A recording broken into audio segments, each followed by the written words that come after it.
Buongiorno, siamo nell'anno del Giubileo e allora vale la pena di spendere almeno due parole su questa istituzione. E vale la pena di spendere due parole per due motivi sostanziali. Il primo è che ci serve a capire ancora una volta la differenza tra ciò che c'è scritto nella Bibbia e ciò che in realtà fa la Chiesa. E poi ci serve anche per capire ancora una volta la vera personalità, possibile vera personalità di Yahweh, le sue intenzioni e il suo modo di rapportarsi con il suo popolo e con quella terra.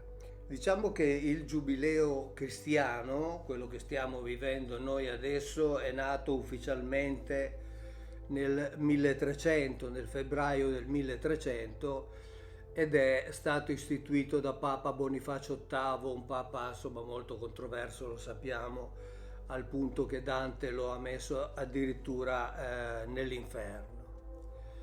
Il giubileo è stato istituito per motivi, diciamolo pure, economici, no? Per esempio il giubileo del 1450 è stato particolarmente ricco sia per l'afflusso di pellegrini, sia perché il Papa, avendo istituito già nel 1300 la questione delle indulgenze, nel 1450 ha detto che chi non poteva andare a Roma per acquisire le indulgenze le poteva acquisire pagando, e sappiamo poi questo a che cosa ha portato.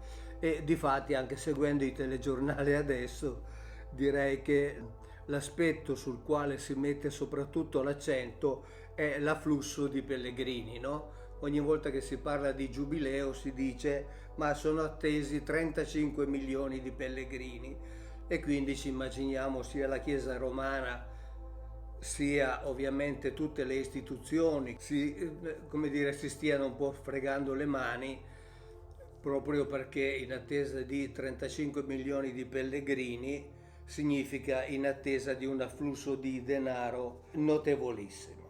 Però il giubileo trova le sue radici nella Bibbia ebraica, è una istituzione voluta da Yahweh ed è un anno che arriva al termine di 7 cicli sabbatici, cioè 7 cicli di 7 anni, 7 per 7 49, e qui nasce, se vogliamo, un po' un primo problema, perché poi si dice che il giubileo si doveva celebrare ogni 50 anni, difatti in Levitico 25:10 si dice: dichiarerete sacro il 50° anno e proclamerete nel paese la liberazione per ogni suo abitante.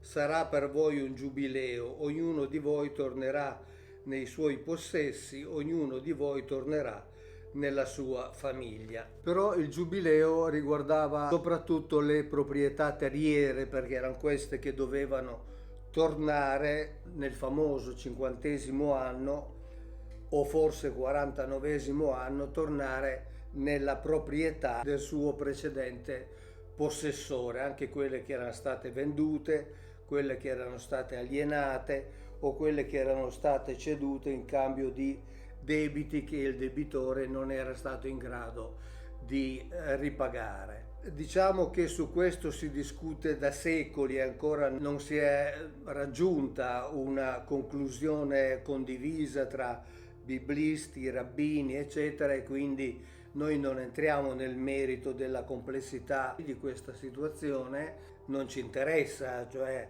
non fa più parte ormai delle caratteristiche del giubileo, e quindi vi risparmio tutti i volumi che sono stati scritti su questa istituzione giuridica, però almeno voglio darvi un'idea della complessità del tutto per poi arrivare a delle conclusioni che invece sono quelle che sono per noi di una certa importanza. Il testo del Levitico, ve lo leggo, sostiene che il giubileo esisteva perché la terra era proprietà di Yahweh. Questo è l'aspetto importante. In Levitico 25-23 si dice: non venderete la terra per sempre, perdendone ogni diritto, perché la terra è mia e voi siete forestieri e ospiti presso di me. Per ogni terreno in vostro possesso lascerete perciò una possibilità di riscatto. Yahweh dice chiaramente: la terra è mia,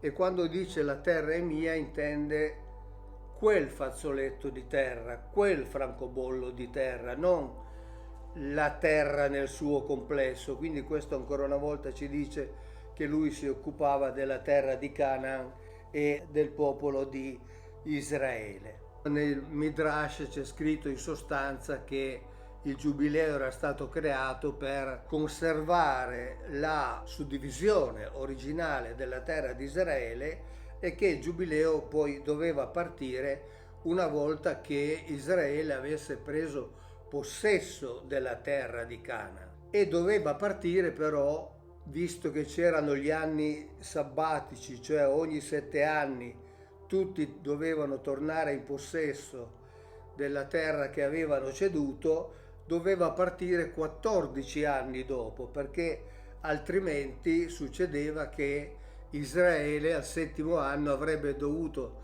restituire ai cananei, che erano i precedenti possessori, la terra che loro avevano conquistato. Quindi questa è già una prima contraddizione che ha richiesto una sorta di cavillo giuridico per poter essere applicata nell'interesse di Israele e nell'interesse di Yahweh. Il termine giubileo deriva dal latino jubileus, che è stato usato da Girolamo, che è quello che ha tradotto la Bibbia in latino per il Papa, che arriva a sua volta dal termine Yobel o Yovel, termine ebraico che indica il montone, e il giubileo veniva proclamato suonando il corno del montone, il cosiddetto shofar. Quindi abbiamo detto che il giubileo, quello ebraico, quello originale,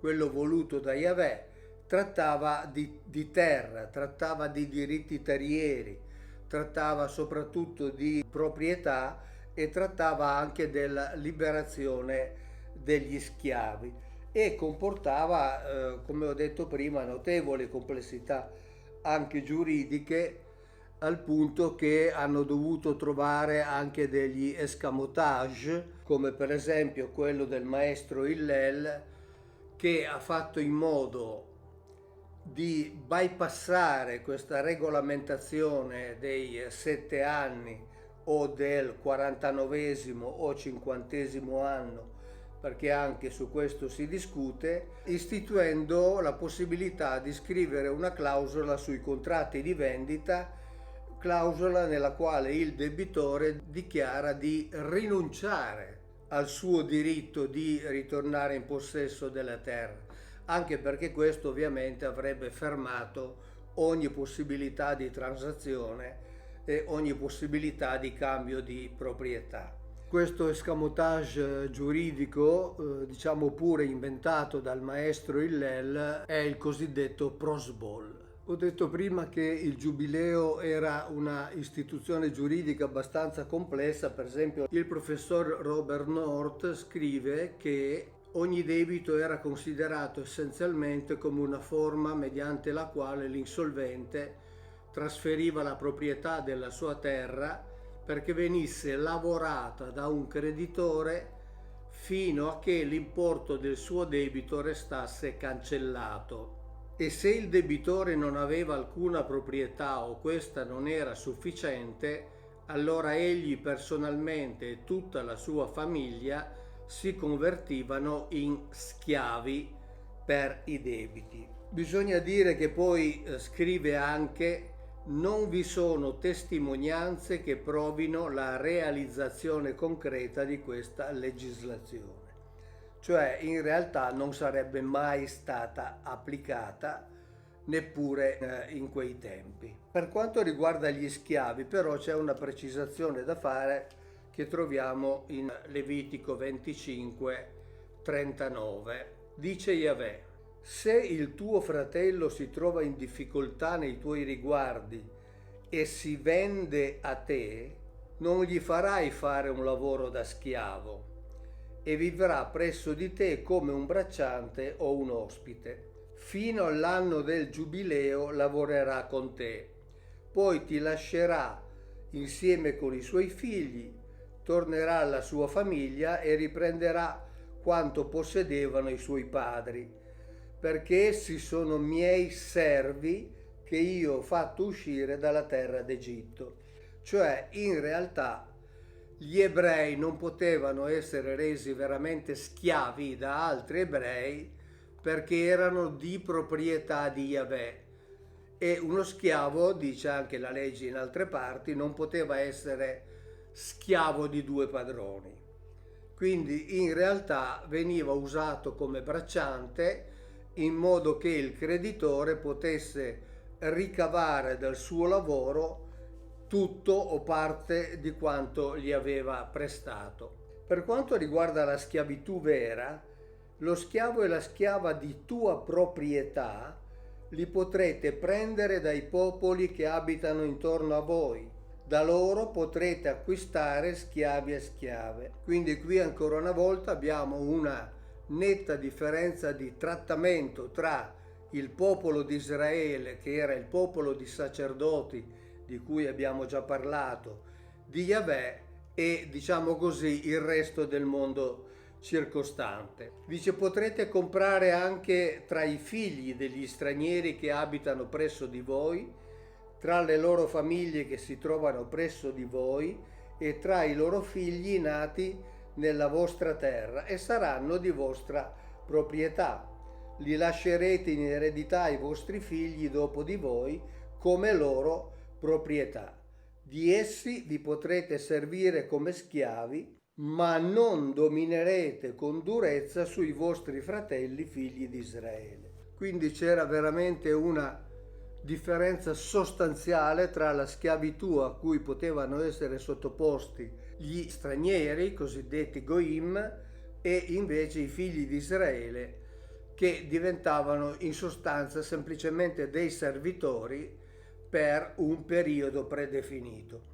E qui nasce un primo problema, perché c'era il periodo di 7 anni dell'anno sabbatico, al termine del quale i cosiddetti schiavi di Israele dovevano essere liberati.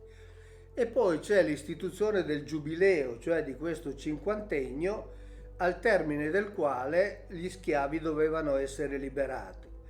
Però questa è una contraddizione, perché in realtà nessuno schiavo israelita arrivava fino al 50° anno, perché al 7° anno doveva già essere liberato. Quindi forse Yahweh non aveva avuto, o è stato mal interpretato, non aveva avuto idee molto chiare su questo aspetto della questione, tant'è che appunto giuridicamente poi sono stati trovati degli escamotage per poter risolvere questa questione. Quindi pensiamo al Dio onnisciente, onnipotente, che in realtà rende difficilmente comprensibile delle regole, delle norme che lui stesso ha indetto, ha proclamato. Mi viene in mente un passo del Midrash nel quale Mosè chiede a Yahweh: ma quando le tue leggi non sono facilmente comprensibili, e questo succedeva in molti casi, come per esempio la legge del sabato, eccetera, come dobbiamo fare? E Yahweh, cioè il cosiddetto presunto Dio, dice: fate come dice la maggioranza, cioè in sostanza fate una votazione e secondo il risultato di questa votazione, di questa scelta, vi comporterete. Ed è strano, no? Che un Dio spirituale, onnisciente, onnipotente si comporti così. È molto più facile invece pensare che a comportarsi così fosse un governatore in carne ed ossa. A proposito delle incongruenze che vi ho evidenziato prima, vi voglio leggere anche ciò che scrive il padre domenicano Roland Devaux, che è un archeologo, che è uno dei primi che ha studiato i rotoli di Qumran, il quale nel suo studio sulle istituzioni dell'Antico Testamento in relazione al giubileo dice: la legge suppone che il trasferimento della proprietà, il prestito con interesse, l'asservimento per debiti fossero fatti correnti, e tale fu appunto la situazione durante l'epoca monarchica, cioè prima dell'esilio babilonese. Ma in una società così evoluta è difficile immaginare il ritorno generale delle terre e degli immobili ai primitivi possessori o ai loro eredi. Tra l'altro, per quanto riguarda gli immobili c'è un'altra curiosità, che la restituzione non riguardava le case, quindi le abitazioni che si trovavano all'interno delle mura di una città, ma soltanto quelle che si trovavano all'esterno. Quindi questa legge creava un'altra distinzione tra ciò che era parte costitutiva della città e ciò che invece apparteneva ai terreni, ai campi, insomma alla zona rurale. Continua il padre Devaux: quanto alle disposizioni relative al riscatto o alla liberazione degli schiavi, sono inefficaci in se stesse e contraddicono la legge dell'anno sabbatico. L'anno sabbatico era appunto il 7° anno durante il quale gli schiavi ebrei dovevano essere liberati. Esattamente come abbiamo letto, scrive il professor North, anche il padre Devaux dice: di fatto non c'è nessun indizio che la legge sia mai stata applicata. Nessun testo storico ne parla, anche quando il contesto parrebbe esigerlo. Siamo di fronte ad un insieme di norme complesse, dettate dal cosiddetto Dio, che di fatto non risultano essere mai state applicate. E qui il cosiddetto Dio non ha mai fatto nulla. Sappiamo quanto lui fosse rigido nell'applicazione dei suoi ordini, ma qui invece pare che fosse, come dire, molto permissivo, tant'è che non c'è nessuna prova che questa legge sia mai stata applicata. Tra l'altro, come accennavo prima, la legge del Giubileo comporta anche un problema di conteggi sui quali si discute da anni tra biblisti e rabbini. Perché, per esempio, se noi leggiamo Levitico 25:8, e andiamo a prenderlo, Yahweh dice: conterai poi 7 settimane di anni, cioè 7 volte 7 anni, e avrai il periodo di 7 settimane di anni, cioè 49 anni. Ma sempre in Levitico 10 c'è scritto: dichiarerete sacro il 50° anno. Questo comportava anche il fatto che si verificava una situazione molto critica, che poteva addirittura portare a carestie, perché il 49° anno era un anno sabbatico e quindi era un anno nel quale non si doveva coltivare la terra.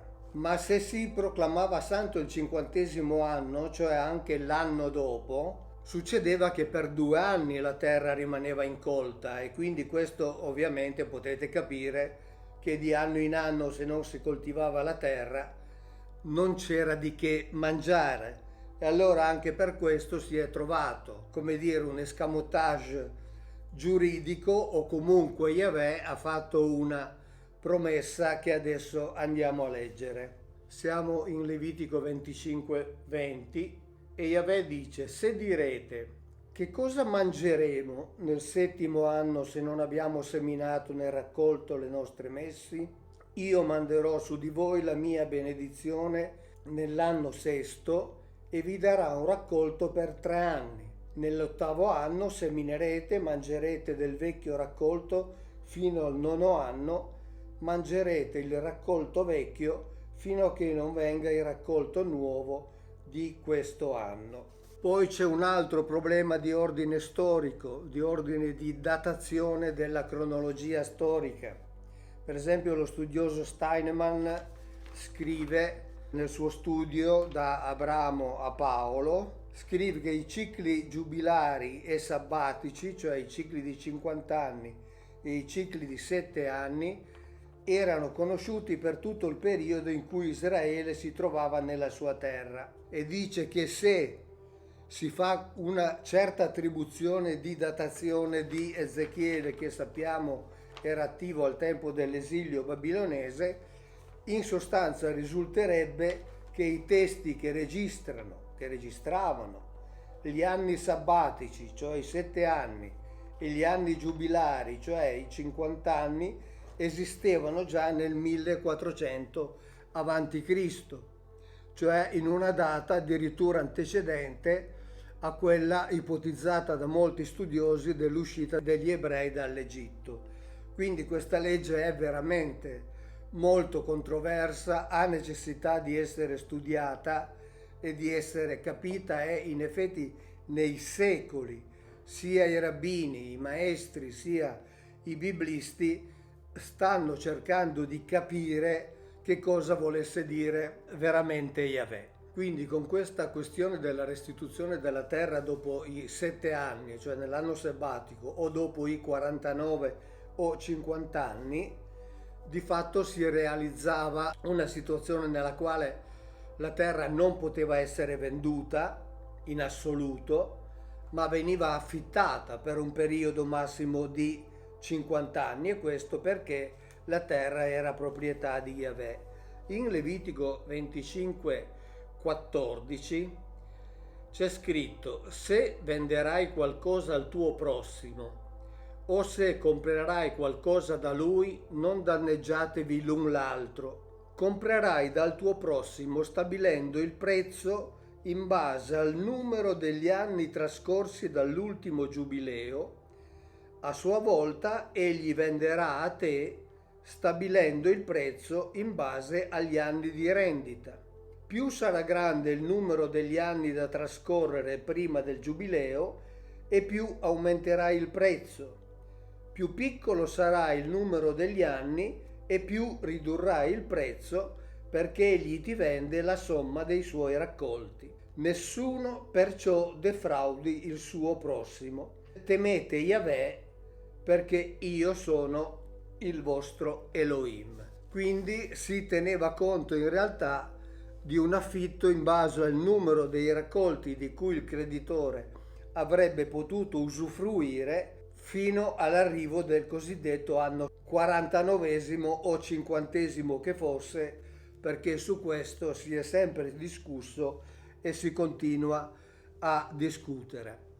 Tra l'altro il discorso della restituzione delle terre viene ancora discusso anche dai coloni ebrei, perché in effetti sapete che devono essere molto ligi agli ordini di Yahweh, e quindi ovviamente la presa di possesso delle terre è soggetta a questa legge che, sia pure così non facile da comprendere, sia pure contenente delle contraddizioni che hanno richiesto degli espedienti giuridici, rimarrebbe comunque valida, anche se in realtà, come abbiamo letto prima, di fatto non è mai stata applicata. E allora noi qui siamo di fronte ad una situazione molto strana, talmente strana che risulta essere unica, cioè gli studiosi ci dicono che attorno a Israele non si conosce una istituzione simile. C'è chi ha invocato dei testi cuneiformi che sono spaccati, ma erano dei contratti che venivano rotti e quindi i testi venivano spaccati, ma non avevano una scadenza così distribuita nel tempo. Si è fatto ricorso anche al termine accadico duraru, che richiamerebbe il termine ebraico deror, che significa affrancamento, ma anche qui il termine accadico si riferisce a degli affrancamenti che avvenivano non in tempi prestabiliti, ma che avvenivano per decisioni prese diversamente.